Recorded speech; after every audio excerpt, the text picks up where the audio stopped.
Oke, siapa yang diberkati sama khotbahnya Pastor Michael minggu lalu? Ada yang inget nggak khotbahnya? Temanya, judulnya ada yang inget nggak apa judulnya?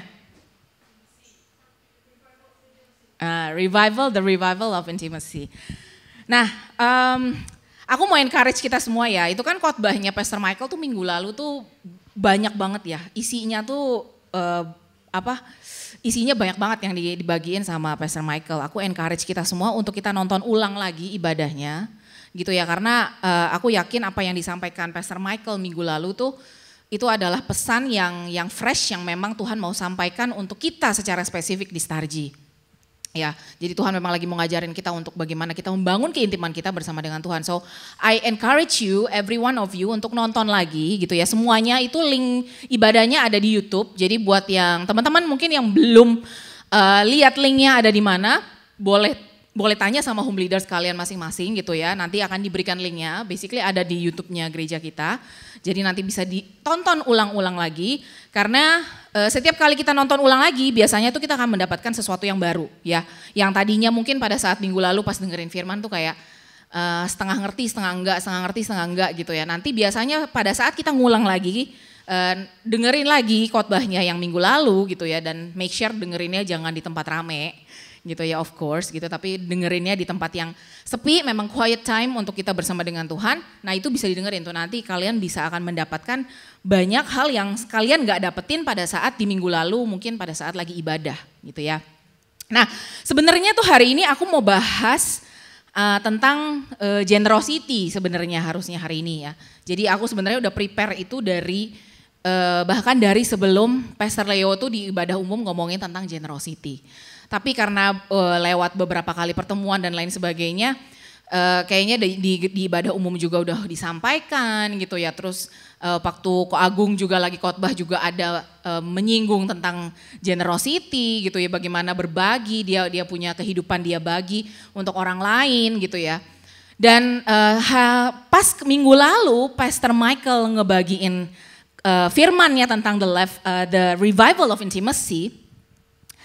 Di situ Tuhan kayak, aku tahu nih minggu ini aku mau khotbah gitu ya. Aku tuh kayak, aduh tadinya udah prepare nih untuk tentang generosity. Tapi karena ada firman pesan Tuhan yang fresh yang disampaikan oleh Pastor Michael tentang intimacy gitu ya. Aku merasa, wah kayaknya aku Tuhan taruhkan sesuatu yang harus disampaikan. Menyambung apa yang Pastor Michael udah bagikan tentang intimacy yang itu. Nah jadi hari ini aku kasih judul khotbahku adalah Live Life to the Fullest. Ya, atau dalam bahasa Indonesianya mungkin menjalani kehidupan yang penuh, yang maksimal, atau mungkin yang orang bilang menjalani kehidupan yang berarti, yang ada artinya gitu ya.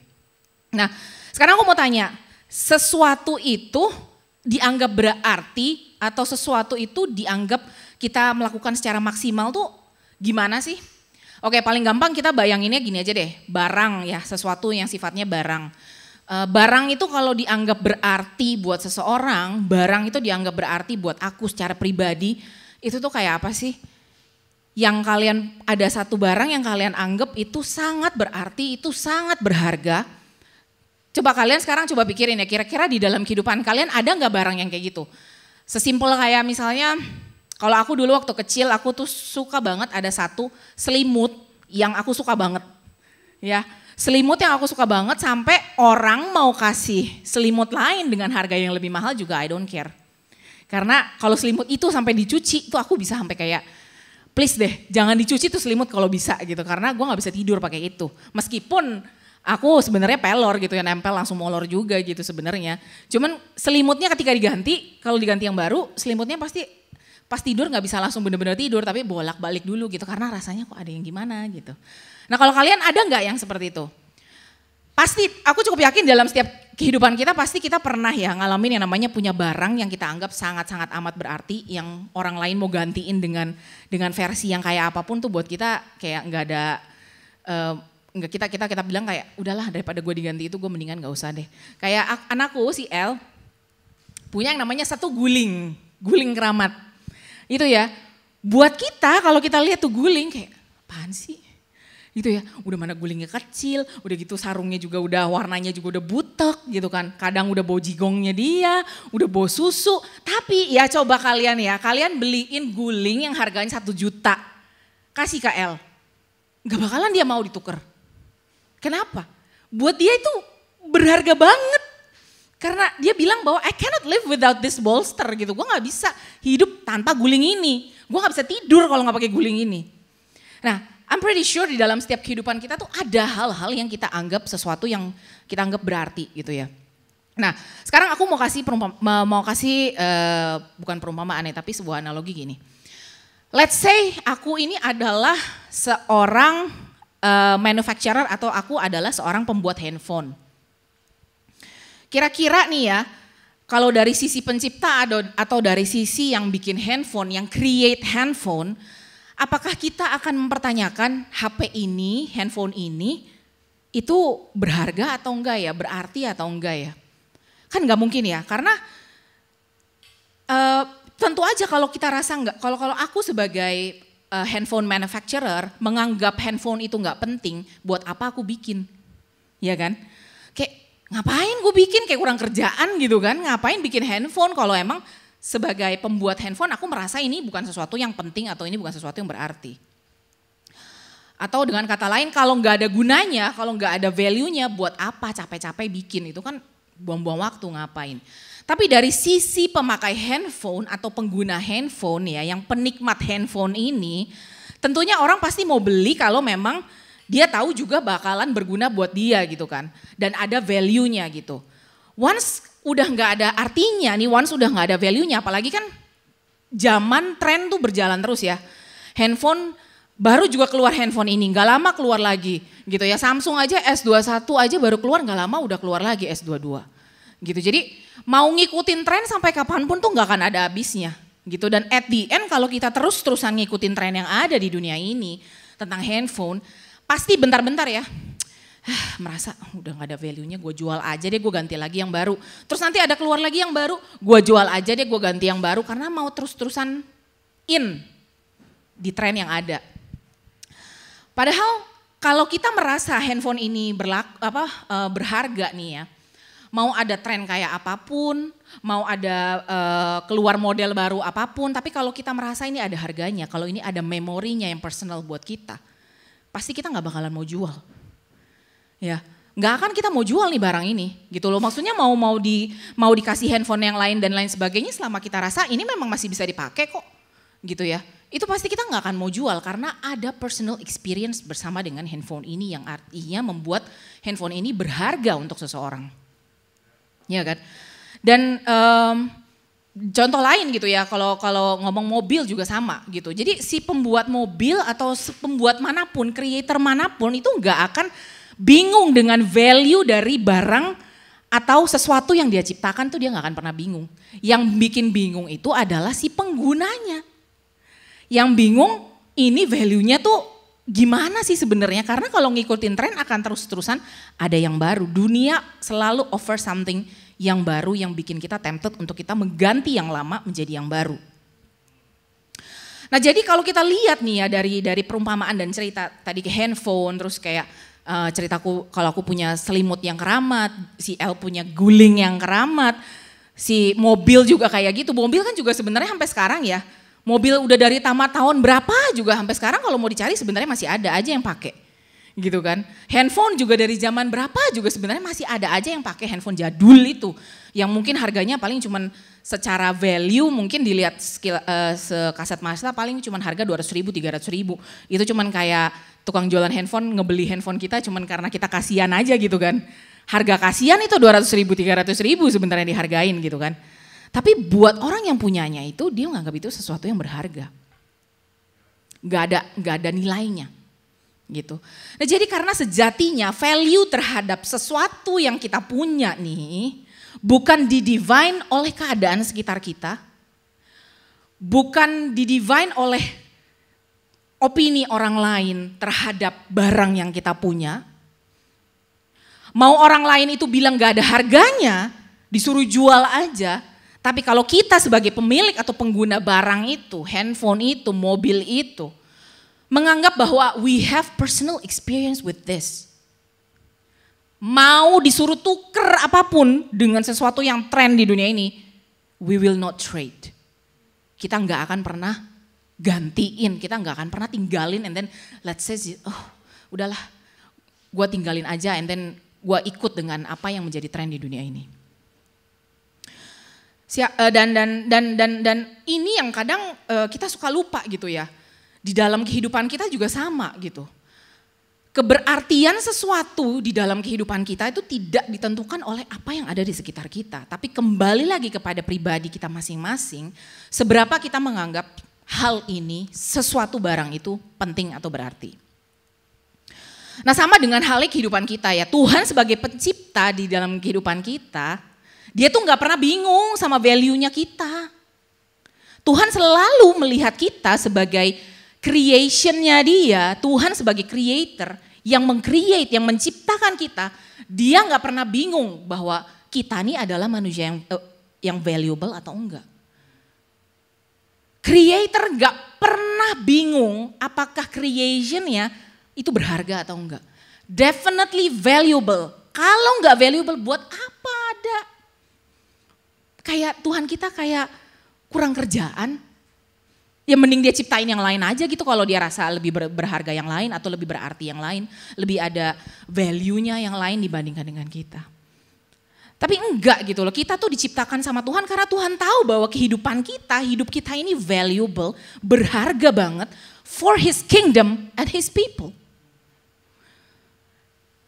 Sekarang pertanyaannya apakah kita bisa lihat bahwa hidup kita ini valuable atau enggak sih?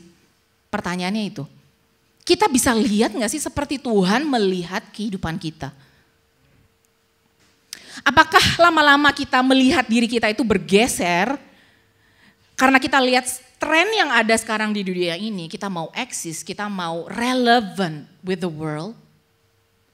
Apakah kita merasa sekarang kehidupan kita ini less valuable kalau kita bandingkan dengan kehidupan orang lain yang kelihatannya kok mereka lebih keren ya daripada kita? Atau jangan-jangan karena kita melihat keadaan sekeliling kita, keadaan kita, apapun keadaan sekeliling kita, mau itu keluarga, mau itu keuangan, mau itu sekolah, mau itu kampus, mau itu pekerjaan, mau itu ngomongin tentang hubungan kita dengan orang lain. Kita tuh gak akan pernah bisa menjalani kehidupan yang maksimal. Kehidupan yang memang Tuhan ingin kita hidupi sampai kita sadar betapa valuable-nya atau betapa pentingnya kehidupan yang kita miliki yang udah Tuhan percayain sampai dengan hari ini. Dan kita juga nggak akan dan hal ini tuh nggak akan terjadi ya kalau kita nggak sadar betapa valuable-nya tuh kita di mata Tuhan. Kita nggak akan bisa lihat itu. Dan gimana kita bisa tahu kalau kita itu gak pernah baca Alkitab? How do we know? How do we know Tuhan tuh melihat kita seperti apa kalau kita aja gak pernah baca Alkitab?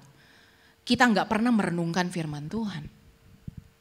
Sekarang aku mau sama-sama kita baca di Yohanes 14 ayat 21 sampai dengan 24. Yohanes 14 ayat 21 sampai dengan 24. Aku bacain ya. Barang siapa memegang perintahku dan melakukannya, dialah yang mengasihi aku. Dan barang siapa mengasihi aku, ia akan dikasihi oleh Bapakku dan aku pun akan mengasihi dia dan akan menyatakan diriku kepadanya. Boleh kasih lihat yang versi Amplified-nya dulu, yang ayat 21. Nah, the person who has my commandments and keeps them is the one who really loves me, says the Lord. And whoever really loves me will be loved by my Father, and I will love him and reveal myself to him. I will make myself real to him. Jadi di dalam Amplified Version yang bahasa Inggris dikatakan apa? I will make myself real to him. Him itu mengacu kepada kita semua ya, manusia ini. I will make myself real to him. Kalau kita pegang perintah Tuhan dan kita melakukannya, apa semua yang tertulis di dalam firman Tuhan, Tuhan tuh udah bilang, dia berjanji dia akan menyatakan dirinya kepada kita. So how we see ourselves will be different when we obey the word of God. Jangan dibalik. Jangan kita minta kayak Tuhan tunjukin, and then bilang kalau Tuhan udah tunjukin baru aku percaya, baru aku ngejalanin firman Tuhan. Ayatnya jelas loh. I will make myself real to the people who obey the word of God. Sekarang pertanyaannya, apakah kita mau menaati firman Tuhan? Nah sekarang udah pertanyaannya gak cuma sekedar menaati, apakah kita merenungkan firman Tuhan? Apakah kita membaca firman Tuhan yang udah jelas-jelas isi perintah Tuhan, yang Tuhan mau tuh keinginan hati Tuhan semua ada di sini.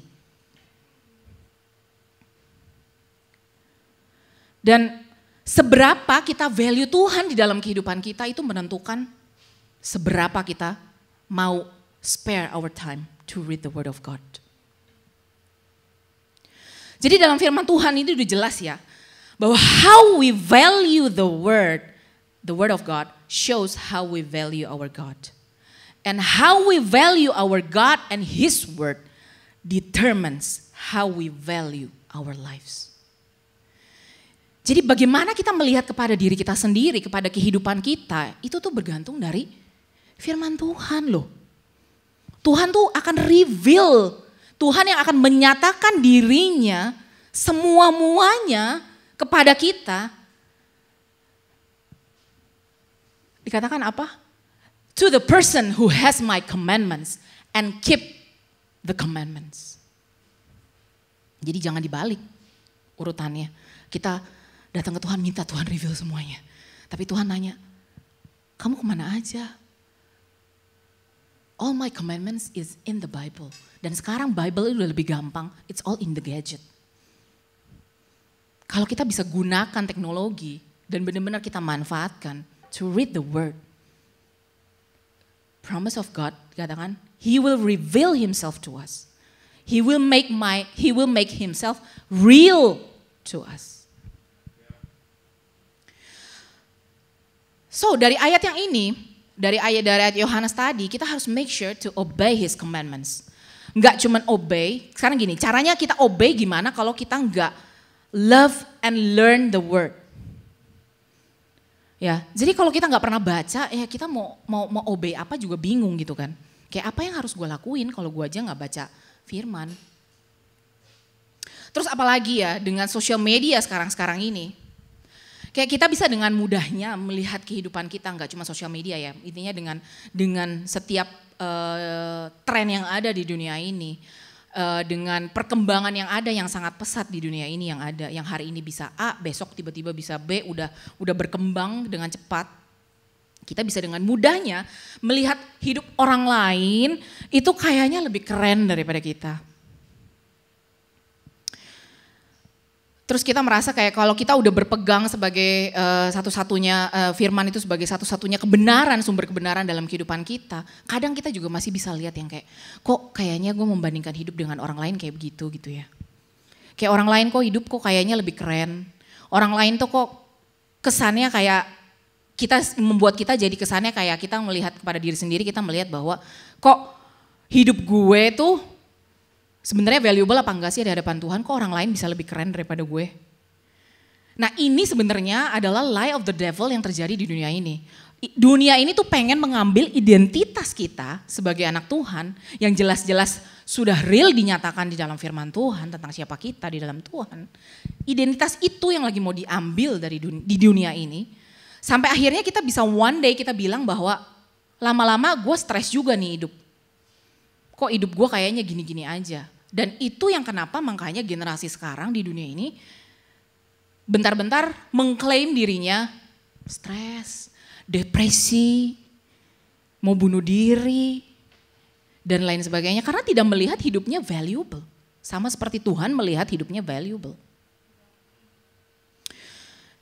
Dan karena nggak merasa nggak berarti, terus makanya jadi akhirnya lari kemana-mana tuh. Mulai mau eksis biar tetap mau cari tren aja biar tetap eksis, and then bisa dilihat orang bahwa hidup kita tuh valuable, hidup kita tuh very influential. And then orang bisa lihat bahwa lu bener-bener menghidupi kehidupan lu dengan maksimal ya. Lu bener-bener menghidupi all the gifts and talents yang Tuhan kasih ya. Dengan kata lain kita jadi kayak seakan-akan mencari validasi dari orang lain untuk menjustifikasi atau untuk menjadi peneguhan kalau hidup kita tuh emang valuable atau berarti. Sekarang mungkin kita mikir lagi gitu ya, kayak aduh Tuhan aku udah nurut nih semua perintah-perintahmu, tapi kok aku gini-gini aja. Kok orang lain kayak lebih asik hidupnya, kok kayaknya orang lain lakuin ini itu kayaknya yang aku lakuin tuh kok kayaknya seakan-akan gak sesignifikan orang lain yang orang lain lakukan. Kok kayaknya orang lain terlihat lebih signifikan, yang apa yang dia kerjain dan lain sebagainya. Terus kok katanya Tuhan mau pakai aku, katanya Tuhan mau nunjukin nih buat aku nih aku harus ngapain. Specific purpose-nya buat aku tuh apa sih? Tapi mana? Sering gak sih kita mikir kayak gitu? Aku personally sih pernah ada di fase itu. Sampai di satu titik ya, kita akan ngerasa stres. Rasanya kok Tuhan gak nunjukin specific purpose apa-apa di dalam kehidupan aku. Gimana aku bisa hidup dengan maksimal, menghidupi apa yang Tuhan mau di dalam kehidupan aku. Karena yang kita lihat kok orang-orang lain bisa ngerjain banyak hal spesifik yang kelihatannya kayaknya very related to their gifts and talents, relevant, terus yang mereka kerjain kayaknya trending. Terus lama-lama fokus kita mulai berubah. Pada saat kita doa ke Tuhan, nanyanya adalah, Tuhan apa nih yang aku harus kerjakan secara spesifik supaya aku bisa menghidupi aku yang maksimal dan aku bisa berdampak buat orang lain. Pertanyaannya apakah salah doa kayak gitu? Enggak, boleh. Yang salah itu adalah kalau kita lama-lama jadinya fokus sama diri sendiri dan stres, kelewat stres. Takut sendiri karena merasa kayak kok kayaknya yang spesifik buat hidup gue kok kayaknya gak kunjung-kunjung datang ya, kayaknya kok gue gini-gini aja gitu. Kok kayaknya aku jadi murid di sekolah kok kayaknya gini-gini aja. Padahal Tuhan bilang aku tuh bakal, aku bisa berdampak buat teman-teman aku di sekolah. Kok kayaknya aku gini-gini aja sih. Kadang ya kita tuh mikirnya jauh banget. Padahal yang Tuhan pengen buat kita, cuman kayak setiap dari kita tuh berbuah. Dan orang lain bisa lihat buahnya di kita. Terangnya kita, terang yang ada di dalam kita tuh bisa memancar keluar. Orang bisa lihat terang yang ada dalam diri kita. Dan Bapa kita ujung-ujungnya yang di surga itu yang dimuliakan. Sebenarnya cuman itu yang Tuhan pengen gitu loh. Cuman asal kita berbuah, terang yang di dalam kita itu dinyatakan orang lain bisa lihat. Dan Bapa kita yang di surga dimuliakan. Sekarang kita sama-sama buka Matius 5 ayat 13 sampai yang ke-16. Matius 5 ayat 13 sampai 16. Kamu adalah garam dunia. Jika garam itu menjadi tawar, dengan apakah ia diasinkan? Tidak ada lagi gunanya selain dibuang dan diinjak orang.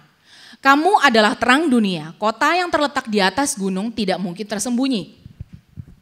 Lagi pula, orang tidak menyalakan pelita lalu meletakkannya di bawah gantang, melainkan di atas kaki dian sehingga menerangi semua orang di dalam rumah itu. Demikianlah hendaknya terangmu bercahaya di depan orang supaya mereka melihat perbuatanmu yang baik dan memuliakan Bapamu yang di sorga. Versi bahasa Inggrisnya, Amplified-nya apa yang ayat 16?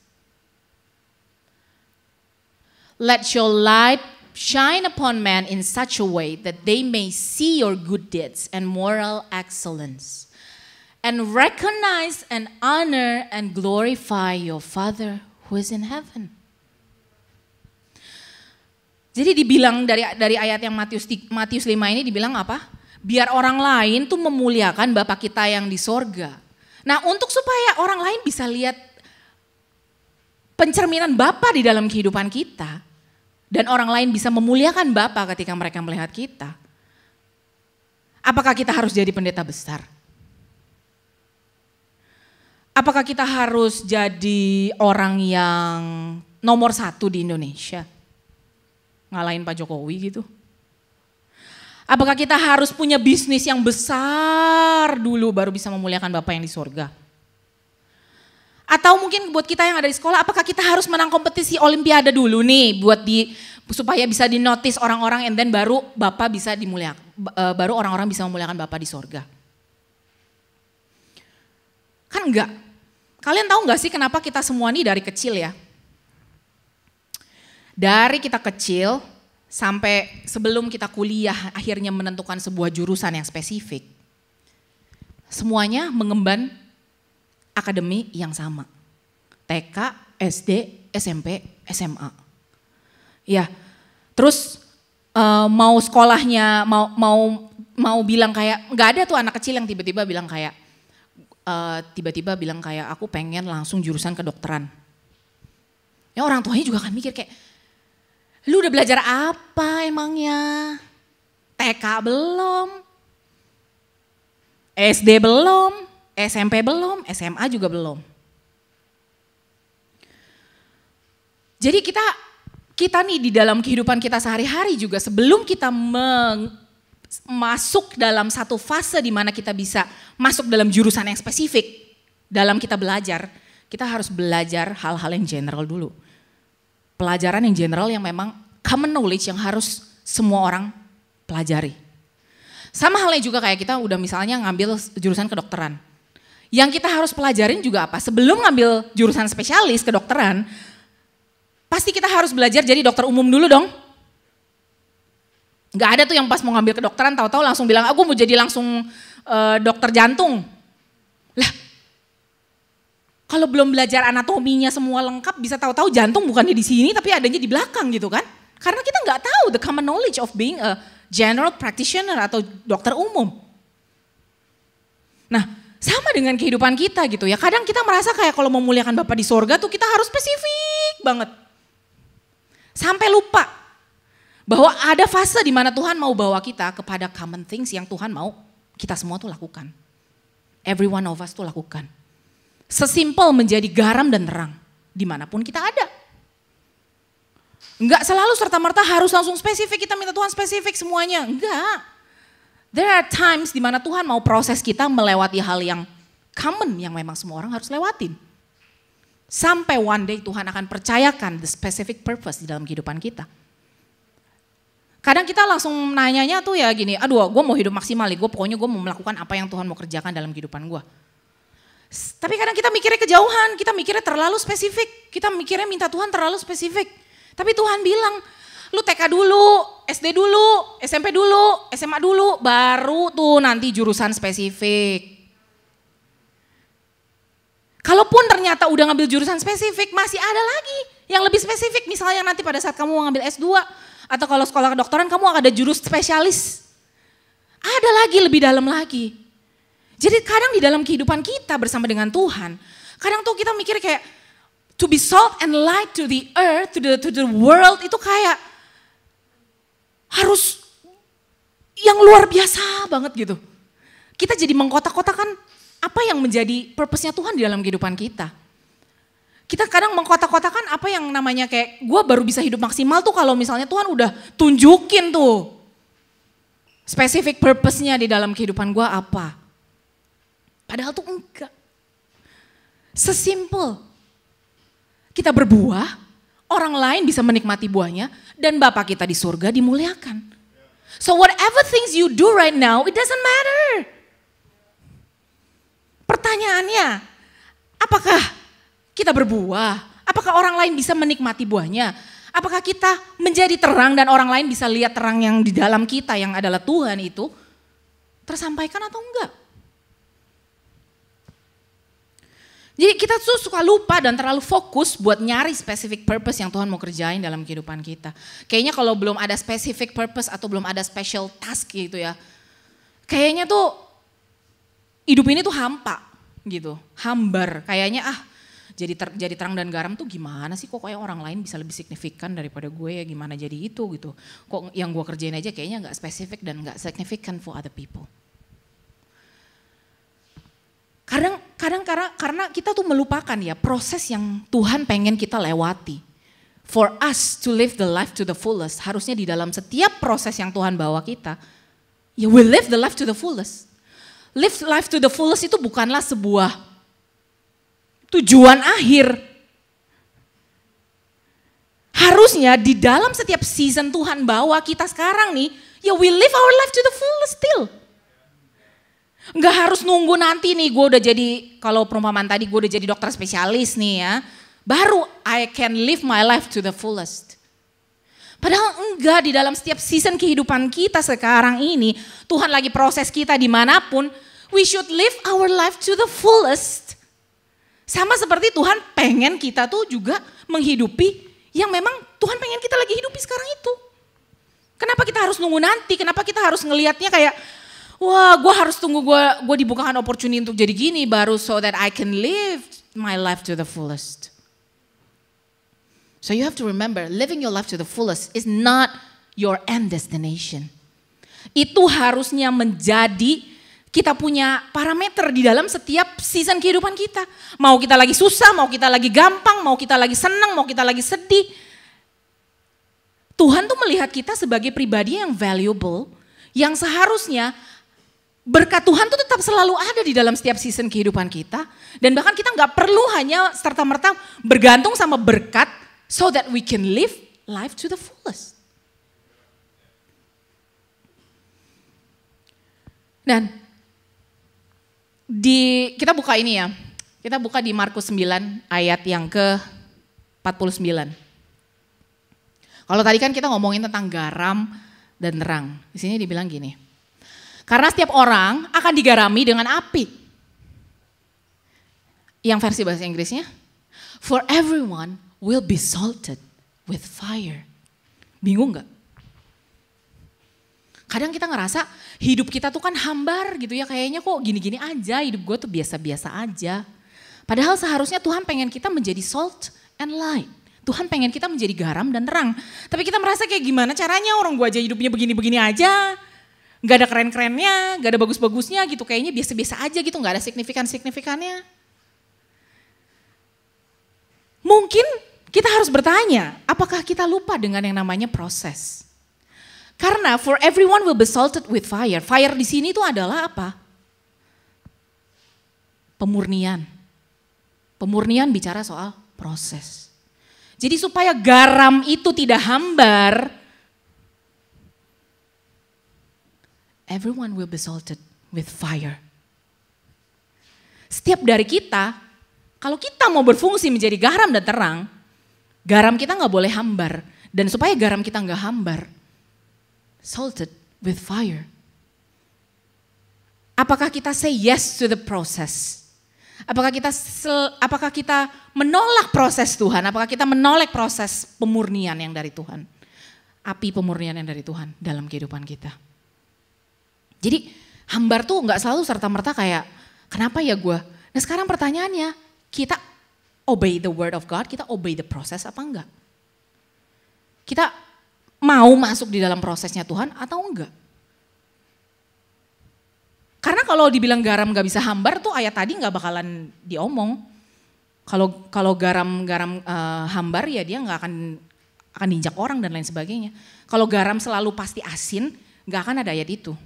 Tapi ayat itu diomong kenapa? Karena bisa jadi garam itu hambar. Nah sekarang pertanyaannya, gimana supaya kita nggak hambar? Kalau kita hambar, kita cek ourselves. Apakah kita mau selama ini, apakah kita menolak proses yang dari Tuhan?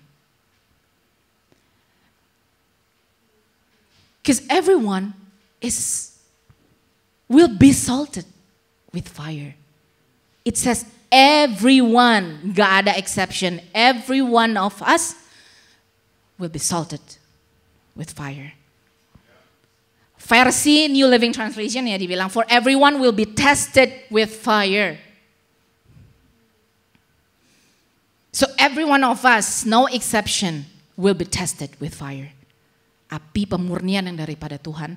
Proses yang Tuhan mau kita lewatin supaya kita dimurnikan menjadi pribadi yang semakin murni di dalam Tuhan. Supaya terang kita dan kita bisa menjadi garam yang mengasinkan sekitar kita. Sekarang ya kalau kalian lihat ya, even dari kisahnya Tuhan Yesus. Kita buka ini deh, Matius berapa ya bentar. Kita cuma baca perikopnya aja.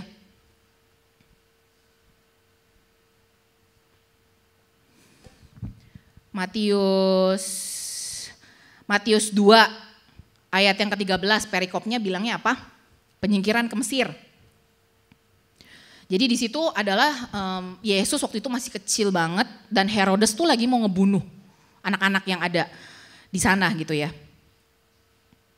Jadi Tuhan Yesus aja nih ya, kalau kalian lihat nih ceritanya di Matius ya, dia pernah mengalami yang namanya penyingkiran ke Mesir. Pernah dikejar-kejar sama Herodes. Ya, maksudnya Tuhan Yesus lahir apakah dia langsung tiba-tiba menjadi juru selamat? Meskipun iya memang dia menjadi juru selamat, tapi apakah dia tidak melewati proses sebelum menuju kepada salib? Mengalami penyingkiran ke Mesir, dikejar-kejar sama Herodes. Harus kabur dari orang-orangnya Herodes yang mau ngebunuh anak-anak di Bethlehem. Terus udah kabur disuruh ke Mesir lagi. Yang Mesir tuh yang ngomongin Mesir kan identik dengan apa tuh yang terjadi di Mesir pada saat perjanjian lama. Ada perbudakan di situ. Maksudnya it won't be an option for someone to go to the Egypt that day. Kalau bisa ya jangan di Mesir gitu loh. Orang Israel aja mau diselamatkan keluar dari Mesir kok ini disuruh pergi ke Mesir. Tapi pergi loh dia sama bapak emaknya. Terus dibaptis sama Yohanes tuh coba.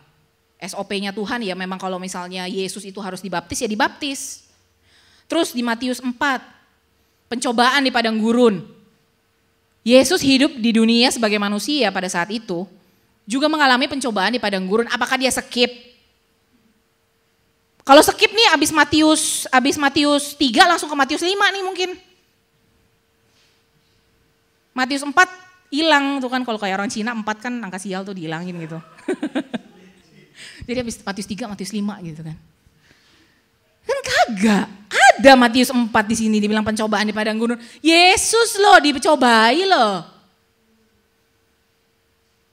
Bukan berarti Yesus itu jadi kayak kita manusia yang gampang bisa dicobai gitu. Enggak. Tapi maksudnya adalah Tuhan Yesus tuh taat loh untuk melewati setiap proses yang memang Bapa di surga mau dia lewati. Supaya Bapa di surga tuh dimuliakan. Baru abis dari situ nih kita lihat di Matius 4 yang bawah tuh. Yesus tampil di Galilea. Baru Yesus manggil murid-murid yang pertama. Baru abis itu Yesus mulai mengajar menyembuhkan banyak orang. Kadang kita langsung mau loncat ke mengajar dan menyembuhkan banyak orang. Tapi gak mau tuh pencobaan di padang gurun, gak mau tuh yang namanya mengalami pressure and oppression. Kayak Tuhan Yesus waktu itu harus lari ke Mesir, dikejar-kejar mau dibunuh sama Herodes. Kita maunya langsung lari ke itu. Mengajar, jemuin banyak orang, terus apalagi tuh khotbah di bukit. Apalagi? Manggil murid-murid ke-12 rasul, nyembuhin orang sakit kusta, nyembuhin hamba perwira di Kapernaum tuh. Ya kayak gitu kan sesuatu yang kelihatan dan memang orang langsung bisa lihat, iya ya lu signifikan banget ya lu bisa nyembuhin orang ya gitu. Kadang tuh kita langsung jamnya ke sana, kita lupa dengan proses pemurnian yang tadi. Salted with fire. Yes, God wants us to be the salt and light. But don't forget, setiap dari kita will be salted with fire. Supaya apa? Supaya ketika kita semakin menjadi garam dan semakin menjadi terang itu yang lama-lama semakin dimurnikan. To be like Christ. Semakin serupa dengan Kristus. Dan ketika kita bisa hidup seperti itu, Bapa kita yang di surga akan terus dimuliakan dalam kehidupan kita. Now the question is, yang aku mau kita sama-sama untuk renungkan. Apakah kita sudah say yes to the process yang Tuhan mau kita lewatin? Kadang kita cuma fokusnya kepada to be the salt and light. But we forget that every one of us will be tested, will be salted with fire. Api pemurnian tuh yang ada di dalam kehidupan itu, kita mau sama-sama say yes to it, atau kita mau deny the process. Itu sebenarnya yang menentukan apakah kita menghidupi kehidupan kita yang maksimal di dalam Tuhan untuk bisa menjadi terang, menjadi garam, supaya orang lain bisa melihat bahwa Bapa kita tuh dimuliakan at the end. Jangan mikirnya terlalu jauh, terlalu mikir I really have to do a specific task, I really have to do a specific purpose in my life. Yes, that's good. Kalau kita sudah bisa dapatkan itu dan kita sudah bisa melihat kejelasan yang memang Tuhan mau spesifik lakukan dalam kehidupan kita. Tapi kalaupun belum, ya enggak apa-apa. Artinya Tuhan masih mau kita lewatin fase TK, SD, SMP, SMA. Tuhan masih mau kita lewatin fase to get all the knowledge of the word. Kalau analoginya TK, SD, SMP, SMA kan common knowledge. Kalau ini mungkin Tuhan masih mau membentuk kita to the knowledge of the word yang mungkin belum semuanya kita baca juga. Yang mungkin belum semuanya kita lewatin juga bersama dengan Tuhan. So, my question is sekarang, sudahkah kita say yes to the process yang Tuhan mau kita lewatin di dalam setiap fase kehidupan kita? Dan apakah kita tetap setia dengan hal-hal kecil dalam kehidupan kita yang Tuhan udah percayain? Remember, to glorify our God supaya orang bisa memuliakan Bapa yang di surga, kita tuh gak harus jadi pendeta besar. Tapi bukan berarti jadi pendeta besar itu salah, of course not. Tapi kalau kita belum sampai di titik di mana Tuhan mau promosikan kita, Tuhan belum bawa kita untuk ke dalam sebuah purpose yang spesifik, Tuhan belum tunjukkan itu. Lantas apakah kita diam-diam saja? Kan enggak. Hidup kita ini Tuhan tuh ciptakan kita karena Dia melihat kehidupan kita, we will be valuable to His kingdom and His people. So wherever we are, di dalam setiap season apapun kehidupan kita, seharusnya we can still say that we live this life to the fullest for God. Jadi gak perlu tunggu dulu sampai kita udah bisa dapat platformnya untuk kayak kita bisa ngomong di depan mimbar. Gak selalu serta-merta seperti itu. Gak selalu serta-merta kita harus jadi top person in a company, top person in our school, top person in our campus. Gak harus seperti itu. Untuk supaya orang bisa lihat buah yang ada dalam kehidupan kita, gak harus seperti itu. Tapi bukan berarti jadi gak rajin belajar ya, yang gak gitu maksudnya. Cuman maksudnya sometimes kita gak perlu lihat yang terlalu jauh, mikirin yang terlalu jauh. Sampai kita lupa to live in the present. Padahal Tuhan tuh pengen lakuin banyak di dalam kehidupan kita saat ini. Gak harus nunggu besok, gak harus nunggu 2 hari lagi. So aku mau kita semua sama-sama hari ini, kita bertanya sama diri kita sendiri, kita refleksikan apakah kita selama ini sudah say yes to the process. Dan apakah kita setia dengan hal kecil dan apakah kita mengasihi Tuhan dan berpegang pada perintahnya. Karena janji Tuhan jelas. If you're looking for a specific purpose in your life, bangun intimacy bersama dengan Tuhan. Ya, kalau Pastor Michael kan minggu lalu mengemphasize, menekankan banget tentang yang namanya intimacy bersama dengan Tuhan. Now, kalau kita juga selama ini sedang bertanya-tanya gitu ya, mungkin buat teman-teman yang masih sekolah juga kan pasti ada masanya di mana kayak, aduh mau jadi berkat tapi ya gimana gitu, mungkin nilai gue masih biasa-biasa aja gitu. Gak apa-apa, God still wants to use us in every season of our life. Dan Tuhan selalu memberikan kesempatan untuk kita to live our life to the fullest for God. Karena di mata Tuhan, kita ini berharga. Whatever things you do, it is valuable to His kingdom and for His people. So, let's make a commitment today to obey the word. Kalau yang tadi firmannya bilang ya, ketika kita memegang perintah-perintahnya, he will make himself real to us. Dia akan menyatakan dirinya dengan jelas kepada setiap kita. So every specific purpose yang kita sudah tanya sama Tuhan mungkin, yang udah kita rindu-rindukan mungkin, God will reveal it to us. It is a promise. Itu Tuhan loh yang ngomong. Kalau kalian baca di Alkitab itu, kalau kayak yang baca Alkitab di gadget yang online itu ya, tulisannya merah. Itu adalah the word that comes from the Lord. So it is a promise. If you obey, if you keep the word and you do the word, Tuhan yang akan menyatakan dirinya dengan nyata, so real in our life. So let's obey the word of God, obey the process, and stay faithful di dalam setiap fase kehidupan yang kita sedang jalani sekarang ini.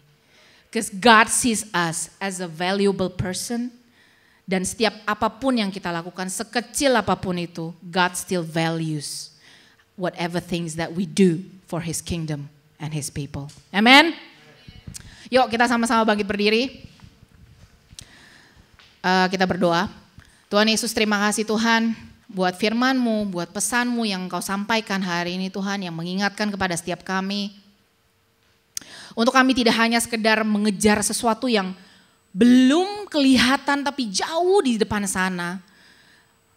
Dan kami merasa kami harus sesignifikan itu, kami harus memiliki specific purpose dulu untuk kami dapat bisa menghidupi kehidupan kami yang maksimal. Tapi biarlah Tuhan hari ini Tuhan melalui firman-Mu, kami semua disadarkan untuk kami bisa melihat kembali bahwa Engkau memandang kami sebagai pribadi yang valuable. Setiap hal kecil apapun yang kami kerjakan dan kalau kami setia lakukan, untuk setiap proses apapun yang Engkau sedang bawa kami, dan kalau kami setia untuk lewati bersama dengan Engkau, kami percaya Tuhan bahwa Engkau tetap memandang itu sebagai sesuatu yang berharga untuk kerajaan dan juga untuk orang-orang yang ada di dalam kehidupan kami Tuhan Yesus.